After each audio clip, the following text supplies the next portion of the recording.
Hi everyone. So glad that you could join me today at Marshashana Yoga.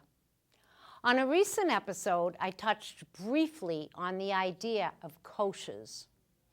The koshas are seen as similar to layers on an onion, or like those little dolls that stack one inside the other. There are 5 koshas. They are also referred to as sheaths, which is the translation for kosha. Another way to envision it is a light covered with 5 shades where we are seeking the light at the center, the true self. Until we find the true self, we do not truly know. There are several related analogies here. Imagine a dark night when you think you see a man ahead and it turns out to be a lamppost. This happens to me when I go out walking in my complex. There's a spot where I walk and the shadow, it throws the shadow in front of me that looks like a man. And even though I know it's a lamppost, I always look. Also, another one is when the idea that you think there's a snake in the corner of the room, but it turns out to be a coiled rope. So we attempt to uncover reality, our own reality. The kosha we will look at today is the Annamaya Kosha, which is the layer of the physical body, the outside of us, I guess you could say. This is the skin, bones, fat, and flesh of man, and it is that with which we mostly identify. It's the kosha where many yoga students begin. They come to yoga to gain flexibility, increase strength, reduce stress, or improve balance. It is also where we focus on alignment and bring attention to the physical sensations within the body. And the breath acts as a bridge to bring us to that next kosha, the Annamaya Kosha. But anyway, in yoga, we seek to discriminate between this physical layer and the true self. Maya means sheath. Anna means food. Since all of the physical parts of life are here and then gone, they are seen as consumed by the reality of the external world. So this sheath is called the food sheath. Through the practice of yoga, we attempt to take good care of our physical body so that we can enjoy good health, the external, and also go inward. If the body is strong and flexible, we can enjoy meditation properly. One of the things that impressed me the most when I started my teacher training was how long the students could sit straight without support. I mean, for long periods of time, as I hunkered down on my bolster up against the wall. It did come, though, over time. Recently, I attended a concert, and I realized after about an hour and a half that when I looked around, everyone was sitting back in their seats, but I had sat through the concert straight up. Kind of funny. Attending to the koshas also allows the body to attend to itself, bringing body, mind, and emotions into harmony. This happens because we unblock and allow energy to flow. The koshas, or sheaths, cover every part of our being, from the most obvious to the most subtle. Think physical body, and then think the energy of the chakras. The asanas, or postures, will mostly affect the outside layer, the Annamaya Kosha. But anything that affects one kosha will also have an effect on the other koshas. Because really, there is no distinct separation between those layers.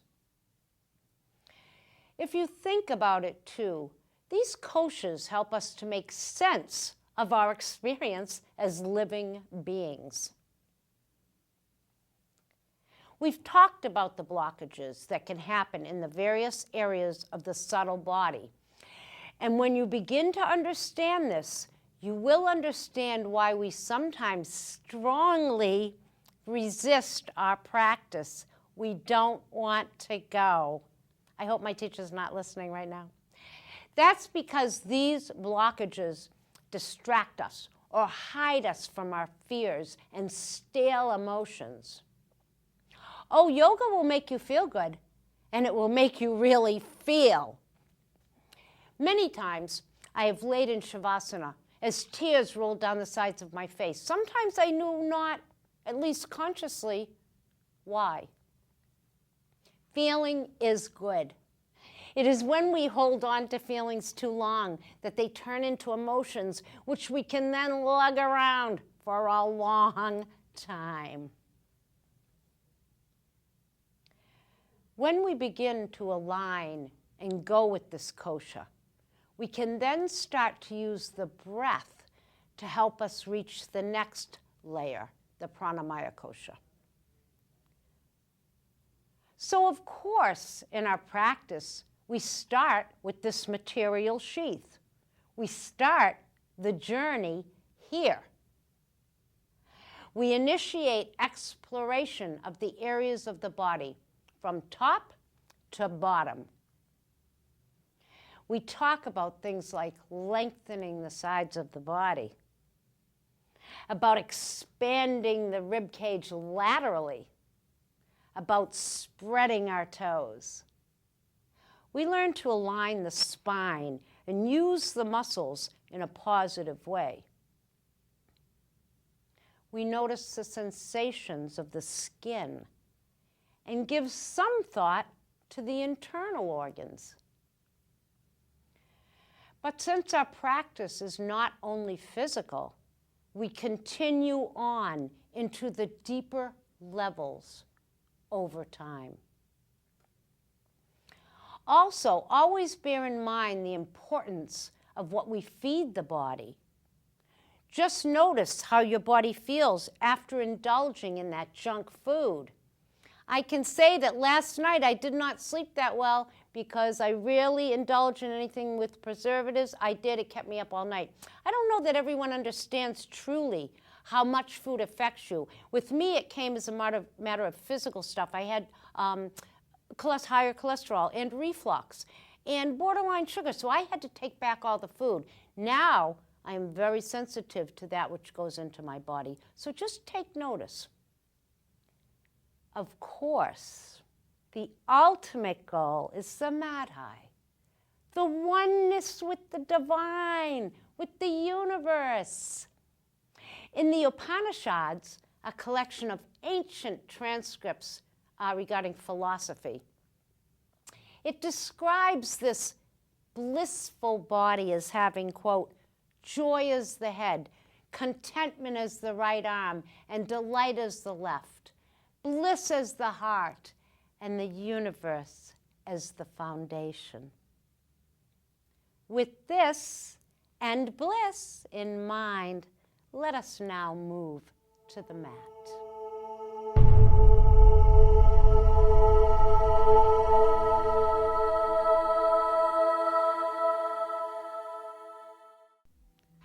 So we begin here by drawing the attention to the breath. As we notice the movement of the breath through the body.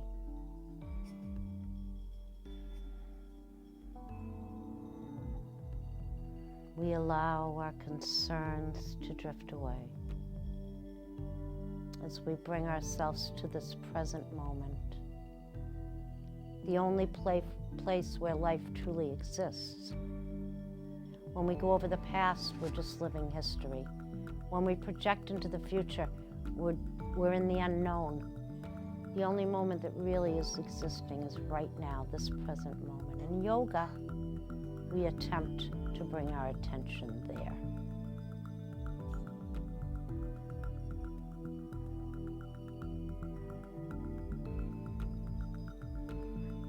In yoga, we cultivate this awareness. We begin to notice the body. noticing the way we sit and the way we stand. We notice the alignment of the body. And we learn to breathe. So let's do a 3-part breath. Let's fill the belly up, moving the air up into the rib cage and up to the top, all in a nice fluid movement. We retain the breath for a second or two, kumbhaka, and then we release chest, ribs, belly. Again, filling the abdomen like a vessel, attempting to expand the rib cage laterally, and lifting the chest. We pause, kumbhaka, and we release chest, ribs, belly. Just returning now to the natural rhythm of your breath.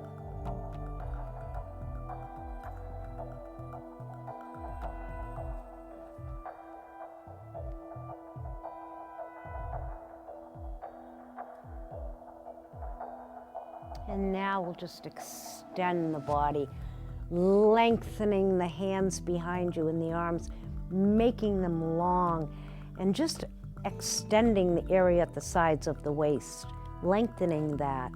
And then just breathing, so don't hold your breath here. And on your next exhalation, bring the arms down in time with the breath. And then just point your feet, lengthen the top of the feet, let them stretch for a minute. And then flex and bring them back. And as you do that, ground down with the calves and the back of the thighs. And then point and really stretch the tops of the feet. We don't often get into this kind of a position. And that's what yoga, and then flex. It allows us to move the body in many different ways. And then again, pointing. And then flexing. And then slide the heels apart and bring the toes, big toes together. And then point those forward, just getting a nice stretch in the inner groin. And then come back up and just wiper those. We do this often in yoga. It's a really good hip opener, a way to lubricate and open the hips a little bit. And then come back to that hip distance and just tap the legs, just adding some circulation to the legs. And then bring the arms up in the air, settle the shoulders down onto the floor. Sometimes I use a bolster, not today, but we often do. Either way is fine. And just bring your thumb inside that loose fist and just make some rotations with the hands. We're just loosening up the wrists and hands. We do try to keep the feet alert, so they're active, they're alert, but they're not gripping. And then interlace the fingers and extend them up. Stretching the arms, but settling the shoulders in. And then inhale to the chest. Exhale forward. Inhale. Exhale. Again, lengthening the body. Exhale down. And now just remove your pillow or your bolster if you're on one and come down to a flat back. And here again, we'll extend once more, just lengthening the body. Exhaling down. And then we bring the feet up to the floor one at a time and draw the knees in.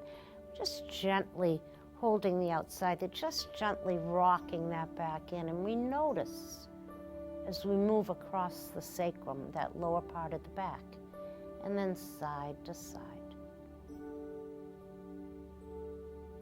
And then come back and bring the feet to the floor for a moment and just gently rock the head back and forth. So we're just warming up that neck area too. Gently and slowly, always careful of the neck.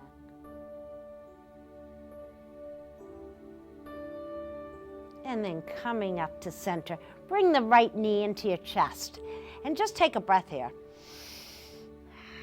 And then extend that right leg up, interlacing behind the thigh. So we just want to straighten that leg as much as possible. Now you may be here for a while. That's okay, because a lot of times when you begin, you've got this tightness in the back. So that's okay. We just need to work with that. I do that by adding motion. Bringing the knee to the chest and then releasing it back upwards. Spread the toes, try to spread them. And then stretch that leg across, place that across so the ankle, the hip and knee are in a straight line. The ankle may fall where it will, a little past the knee there. And now we've crossed the right leg over the left, so we're gonna take the right hand down. Take the left hand and just push, not on the knee, right here in the thigh area. Let's open that hip area a little more. And then take this and draw it back so we stretch a little right here. And then again, open that up, push away with your hands so you should feel that stretch in that hip. And then again, draw that over. And then one more time, stretching away and drawing back. And then release that knee and bring it into your chest again and let the left leg go long. And then extend that right up in the air. And then bring the sole of this right foot right above the left knee. Don't put any pressure there. Take the right hand down. The left draws this to the side. Big breath as we try to keep the right shoulder down as much as possible. And we keep a nice long straight line here as we let that release. Come up to center, extend your arms, extend your legs. Exhaling down, and then we're just gonna bring the feet to the floor and draw that left knee into the chest. Take a breath. So we try not to forget to breathe. That's really, a lot of times in class when I say breathe, people will say, oh, yeah, that's right. Yeah, you gotta keep breathing. So interlacing there, pushing that thigh into those interlaced fingers. We often do this on the show. It's a good hamstring stretch. Point and flex. And then draw that knee down and use a little motion to stretch that. Up and down, keeping that sole upwards. And then cross that over. Take your left hand down. Take your right hand, open that thigh. Then pull that back. So we try to keep that right leg pretty much in that same position. Stretch this open. Bring it back across. Again, opening. And then stretching that back across. And then coming back, draw that left knee into the chest, lengthen the right leg. Make sure the toes are up and the heel is centered so you don't bring any negative stuff to the ankles. And then extend that left leg up so that the sole is upwards and we're stretching the back of the leg. And then bring the sole of that foot right above the right knee. Left hand comes palm down beside you. Right draws that over. Top of the body moves towards the left. Take a breath.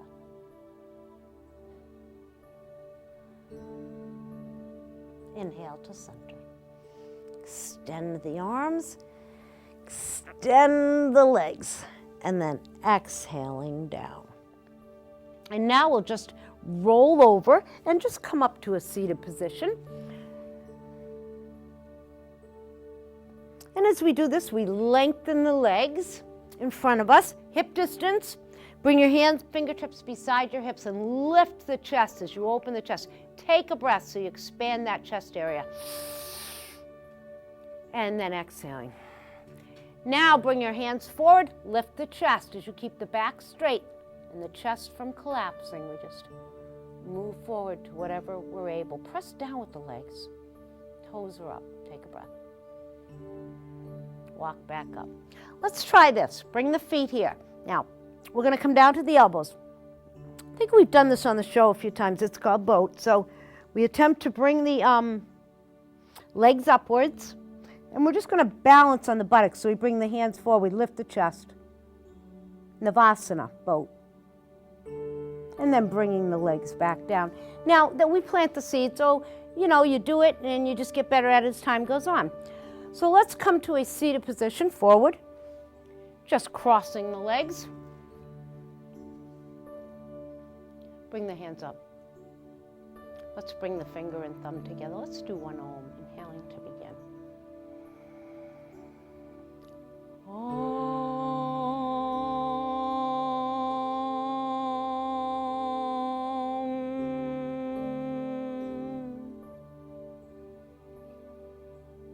And now just bring the hands down. Let's try Ujjayi breath, just 2 rounds of Ujjayi. Now in Ujjayi, we constrict slightly at the back of the throat, so we make a whispering sound or an ocean sound. So you hear yourself breathe.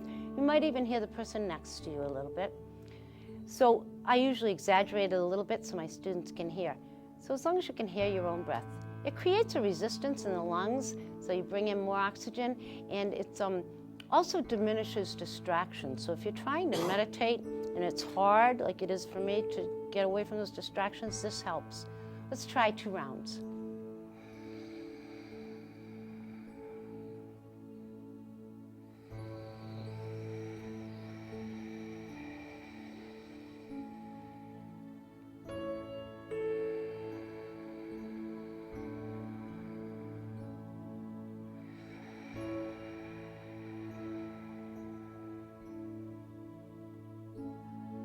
Open the eyes, also called victorious breath. Let's bring the hands together, interlace them, extend them up. Inhale, exhale to goddess. Inhale back, exhale forward. Inhale, exhale. Bring the hands together, bring the elbows together, open the palms. Close them, bring them down, interlace the hands, bring them under the chin. Lift the elbows, keep the chin even. Lift the elbows up. And then bring them down. Once again, bring the hands to prayer, bring the elbows out to the side.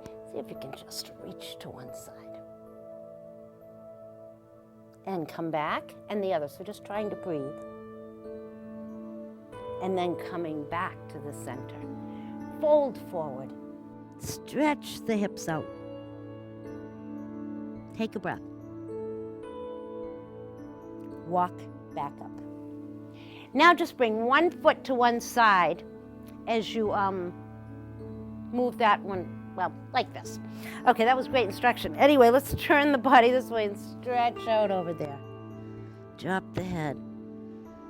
Take a breath, just stretching. You should feel a nice stretch through your shoulders here as you widen the shoulders and stretch forward. And always remember to be aware of your body. So if something hurts, we don't do it. In yoga, we don't do stuff that hurts. Stretching is one thing. Right pain is one thing, wrong pain is another. We reach out.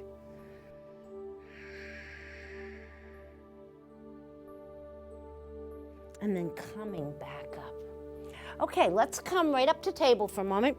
So we're just going to come where the hip falls right over the knees, shoulders are right over the wrist. And we make sure that the fingers are either parallel or outwards, they're not inwards where you would be hurting the shoulders. So here we are. We inhale, flat back, head up. Exhale, round and tuck. Drop the head, push down with the feet. Inhale, come up. Exhale, round and tuck. Inhale. Exhale.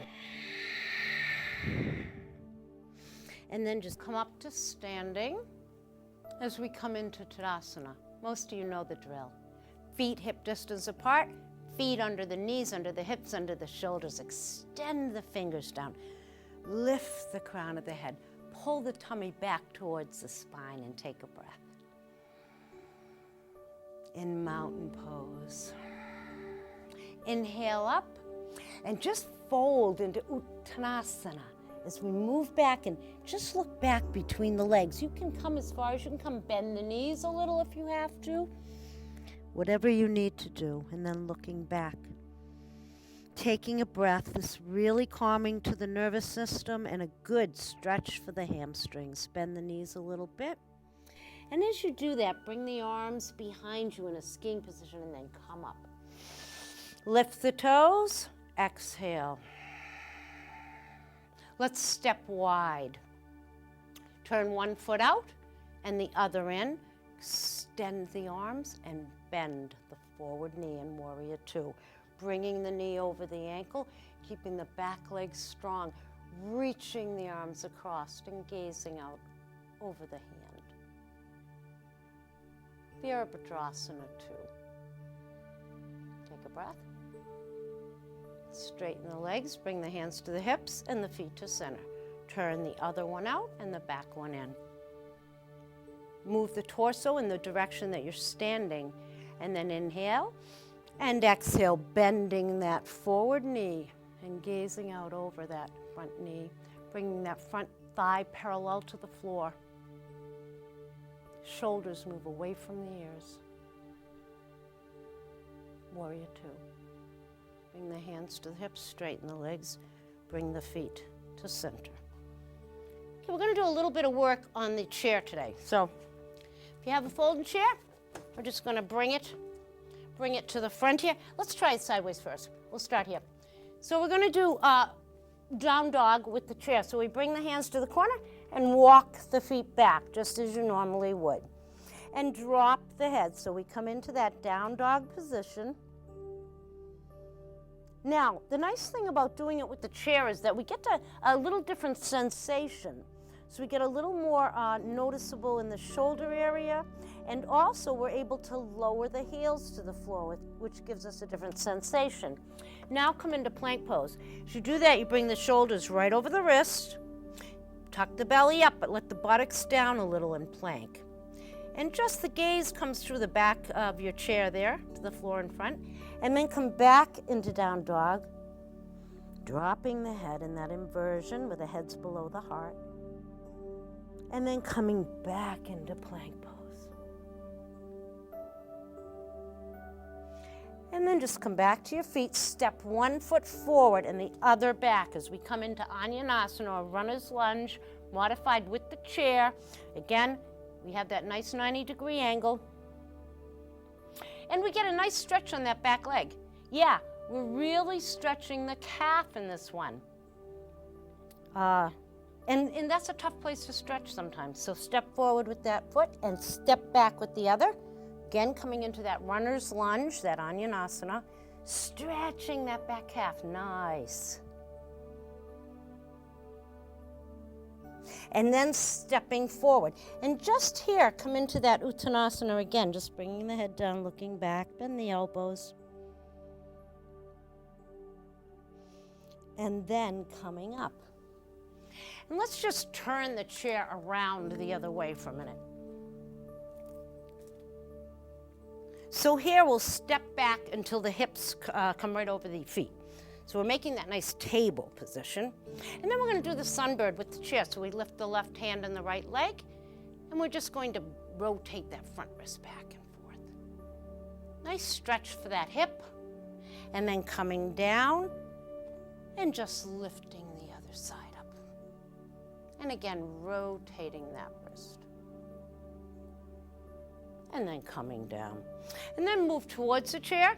And lift one leg up as you just stretch the front of the thigh, bringing the foot to the buttocks as much as you're able. And then releasing that and just stretching that other side.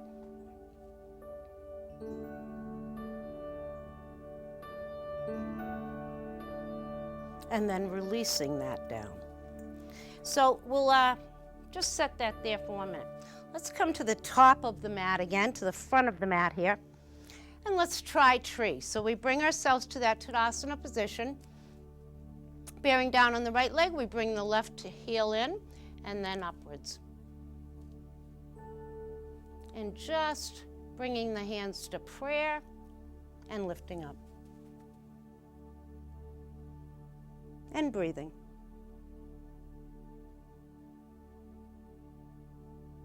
So with the balance poses, we want to make sure we're giving as much attention to lifting as we do to grounding down. Bring the hands down and release.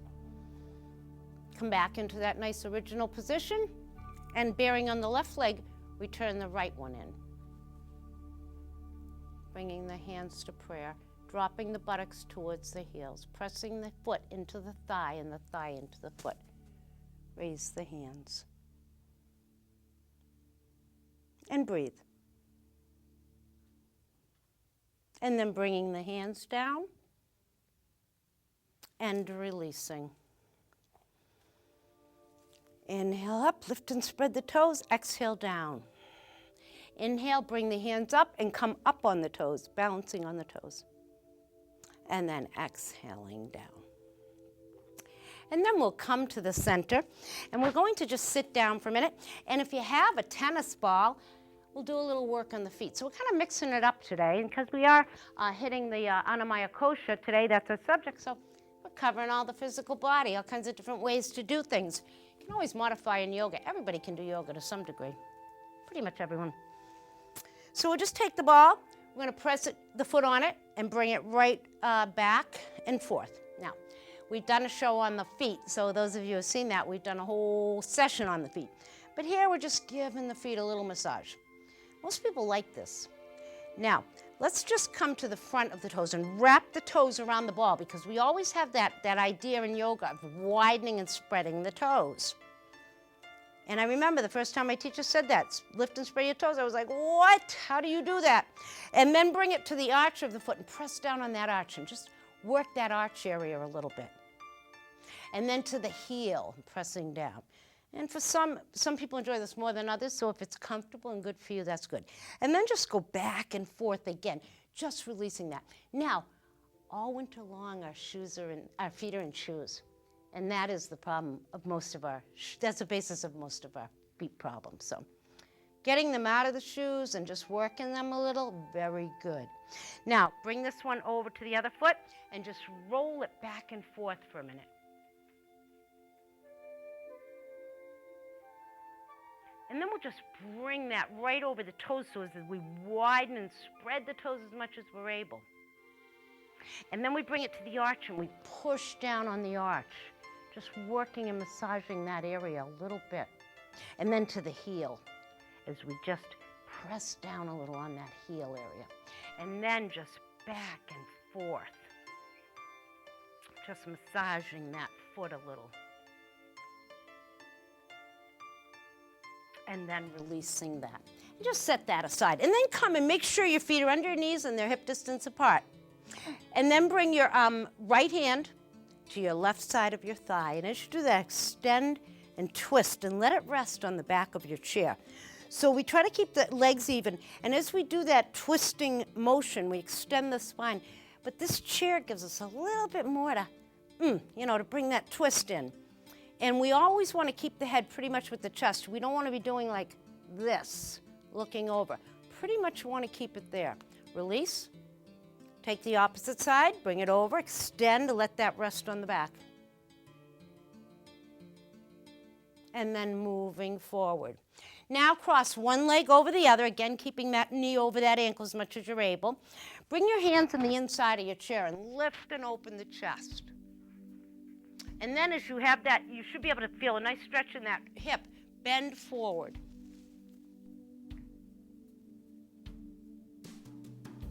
And then release up and bring your hands like this. Someone in my class today called this teenage pose, which I thought was kind of funny. The thinker, I guess. And then coming back up, we take that foot down, we draw the other one across. Bring your hands in, lift and open the chest. As you press down on that leg a little bit, you feel that left hip, that hip opening. And then moving forward and bending over that. Yeah, nice stretch. And then coming back up, hands under the chin.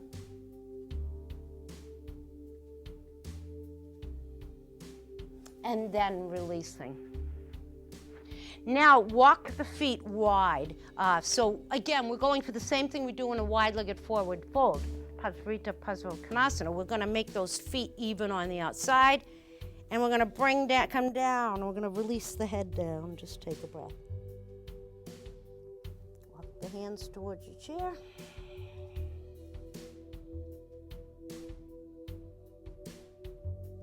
And then coming back up. Bring the legs back to hip distance. Hands to prayer. Inhale out. Exhale. Inhale. Exhale. Inhale. Exhale. Inhale. Exhale. And then bring your hands about 4 inches apart in front of your throat. And as we inhale, we slide the shoulder blades together. Exhale back. Inhale. exhale. Let's add up. Inhale, exhale. Inhale, exhale. Up, down, out, in. So when we do that, we open the throat chakra too, which is that chakra that's responsible for communication, for speaking and communicating well, but also for listening, because it's really a fundamental human need to be heard. So let's put our chair aside and let's bring our blanket back down so that we can have a few moments of meditation before our Shavasana. So we'll bring the blanket down and we'll just sit for a moment. Have your pillow nearby. Come to a seated position. Bring the hands up. We're going to bring the ring and pinky finger to the thumb, extending the other two in the Prana Mudra. This makes the weak strong, brings action to us, makes us active. It's good for the eyes. So let's do 2 Om Shanti, Shanti, Shanti, which just means peace to everyone. Inhaling to begin. Om Shanti, Shanti, Shanti.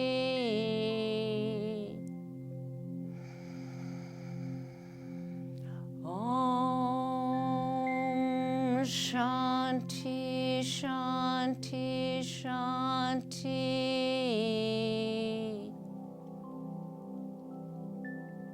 Open the hands.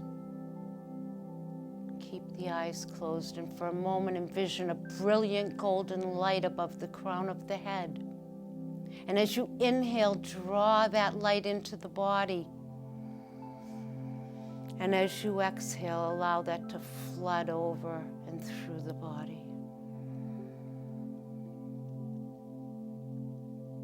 And then let's move to Shavasana. And then just resting here in corpse pose. There are many benefits to this pose. It lowers the blood pressure. It reduces the heart rate. It allows the respiratory system to work better. Reduces general anxiety, reduces the frequency and number of panic attacks. Bring the attention to your breath as you inhale and exhale.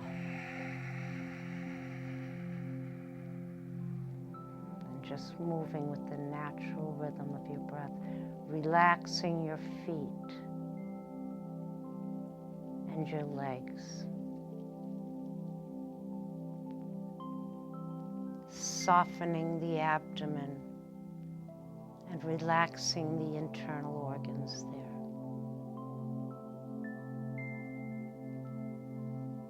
We allow the arms to be heavy on the floor.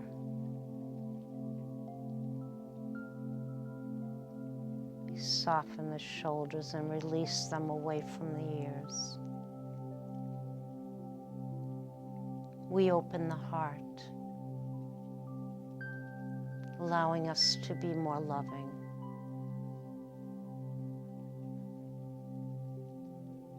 We rest the mind.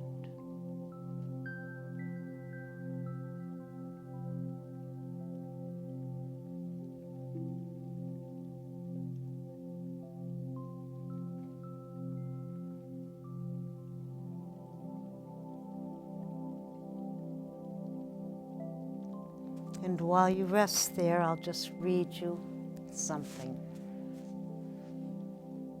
As we journey through the interior sheaths or koshas of the body, from the exterior skin to the innermost self, we will encounter and explore each of the 8 petals or stages of yoga described in the Yoga Sutras.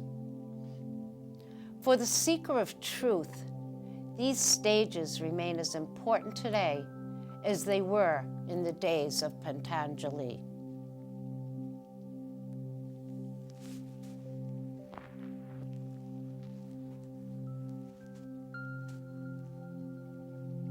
And now just begin to wiggle the fingers and the toes, bringing movement back into that physical body. And then gently roll to your side and just rest there for a moment. We rest here within a feeling of abundance.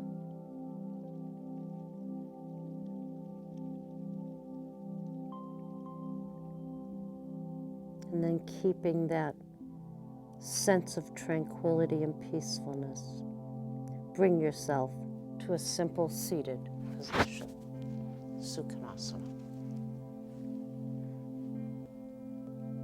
Bring the hands together at heart center. Press the thumb and the pinky finger together. And as you raise the hands, open the 3 middle fingers and bring the lotus blossom above the crown of the head and allow it to fill with blessings. And then gather that together. Bring the hands to the heart, lift the sternum, bow the head. May the long-time sun shine upon you. All love surround you, and the pure light within you guide your way home. Namaste.